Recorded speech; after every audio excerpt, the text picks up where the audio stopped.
Vote নিয়ে তিনি দেশের প্রধানমন্ত্রী হয়েছেন, আর আজকে তিনি মনে করছেন যে এই দেশটা তার বাবার সম্পত্তি।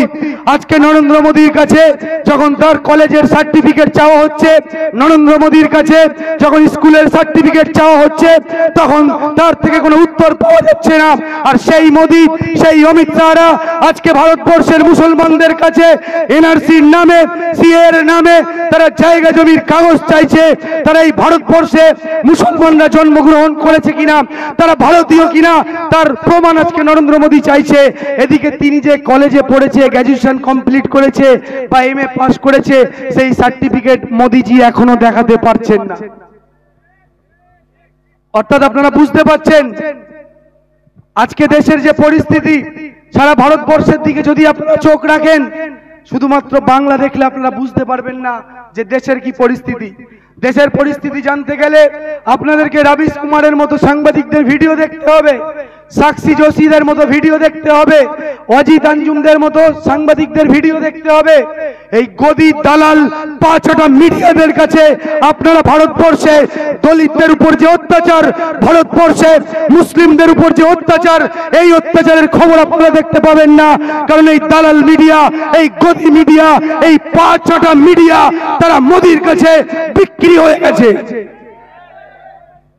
প্রতিনিয়ত আমরা দেখতে পাচ্ছি ভারতবর্ষ জুড়ে, বিশেষ করে বিজেপি শাসিত রাজ্যগুলোতে যেভাবে মুসলমানদের উপর অত্যাচার, নির্যাতন, যেভাবে তাদের উপর ধর্মীয়ভাবে আঘাত আনা হচ্ছে, আপনারা জানলে আশ্চর্য হবেন যে আমরা বুঝি মোটামুটি কে ফুলপুরা শরীফের অনুগামী, কে তবলিগ জামাতের জামাতে যায় বা চিল্লায় যায়, কারা জাকির নায়েক বা আহলে হাদিসের ভক্ত, আমরা মোটামুটি মুসলমানরা সেটা বুঝি, তাই তো?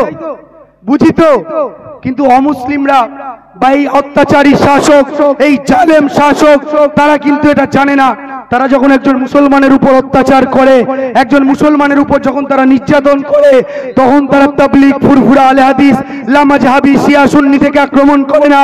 একজন মুসলমান বলে, এক নবীর অনুসারী বলে, আল্লাহকে সৃষ্টিকর্তা বলে মেনে নিয়েছে বলে, পবিত্র কোরআন তার জীবন ব্যবস্থা বলে মেনে নিয়েছে বলে, তার উপর আক্রমণ করে এই কাপুরুষের বাচ্চারা। আজকে আপনাদেরকে সংঘবদ্ধ হতে হবে। আগামী 26-এর যে ব্রিগেডের অনুষ্ঠান রয়েছে, সেই ব্রিগেড আপনাদেরকে ভরাতে হবে। কোন নেতা, কোন মৌলভী সাহেব, কোন মন্ত্রী, কোন আলেম, কে বারণ করলো, কে কি বললো, কিচ্ছু দেখবেন না। আল্লাহর সম্পত্তি বাঁচাতে, আপনার মসজিদ বাঁচাতে, আপনার মাদ্রাসা বাঁচাতে, ওয়াকফ সম্পত্তি বাঁচাতে, আপনার আব্বার কবরস্থান বাঁচাতে, আপনার মায়ের কবরস্থান বাঁচাতে, ওলি আউলিয়াদের মাজার দরগা বাঁচাতে, আল্লাহর ঘর মসজিদ বাঁচাতে আপনারা এই আন্দোলনের সাথ দেবেন তো নাকি? নারে তাকবীর, নারে তাকবীর। পৃথিবীর মধ্যে মসজিদ মুসলিমদের কাছে শুধুমাত্র একটি মসজিদ নয়, শুধুমাত্র নামাজ পড়ার জায়গা নয়। মসজিদ হলো মুসলিমদের কাছে দুনিয়ার মধ্যে সবথেকে উত্তম জায়গা। সেই সম্পত্তি আমরা কোনোভাবে ছিনিয়ে নিতে দেব না, দেব না, দেব না, ইনশাআল্লাহ। অসংখ্য ধন্যবাদ জানাই জনাব ভাই একরাম সাহেবকে।